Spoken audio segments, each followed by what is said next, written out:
या अशा नोकर भरतीच्या ह्याच्यात बरबाद होणार आहे। त्यामुळे आमचं एकच मागणं आहे की जोपर्यंत या नोकर भरतीचा स्थगिती सरकार काढत नाही तोपर्यंत अशा प्रकारचे आंदोलन होतच राहणार। आणि जर राज्य सरकार आमच्यावर दबाव आणत असेल तर संपूर्ण महाराष्ट्र मराठा समाज पेटवल्याशिवाय राहणार नाही, हे आपल्या माध्यमातून ह्या राज्य सरकारला इशारा देतो। एकीकडे मुख्यमंत्री म्हणतायत की त्यांचे प्रयत्न सुरू आहेत, काही अडचणी आहेत, मात्र ते प्रामाणिक आहेत आणि मराठा आरक्षणासाठी ते शेवटपर्यंत प्रयत्न करतील। मात्र दुसरीकडे असाही आरोप होतो की महाविकास आघाडीच्या सरकारला हे आरक्षण द्यायचंच नाही आहे। तुम्हाला नेमकं काय वाटतं?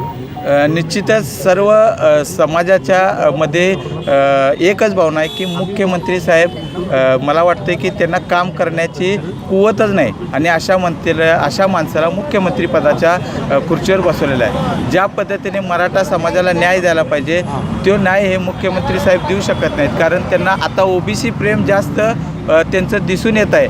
आणि खरं सांगायचं म्हणजे सगळ्यात जास्त मराठा समाज 32% आहे आणि त्यांना वगळून जर कोणत्याही प्रकारचं राजकारण हे मुख्यमंत्री साहेब करत असतील तर त्यांना मराठा समाज चोख उत्तर दिल्याशिवाय राहणार नाही। आपल्या माध्यमातून फक्त एकच सरकारला हा इशारा देतो की जर आमच्यावर कोणत्याही प्रकारचा दबाव दिला तर महाराष्ट्र पेटल्याशिवाय आम्ही ठेवणार नाही। सर्वोच्च न्यायालयामध्ये बाजू मांडायला सरकार कमी पडला असा जो आरोप होतो त्याबद्दल 100% सरकार कमी पडले। मला वाटतं हे जाणून बुजून झालेली गोष्ट आहे आणि हा मराठा समाज यांना निश्चितच मराठा स्टाईलने उत्तर देणार हे आपल्या माध्यमातून या राज्य सरकारला सांगतो। माझा एवढाच मुद्दा आहे की ह्या राज्य सरकारला मुळामध्ये मराठा आरक्षण द्यायचंच नाही।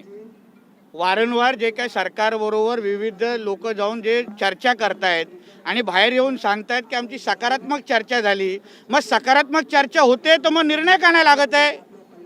म्हणून मुळामध्ये ह्या राज्य सरकारला या शासनाला मराठा आरक्षण द्यायचं का इथून सुरुवात झाली पाहिजे।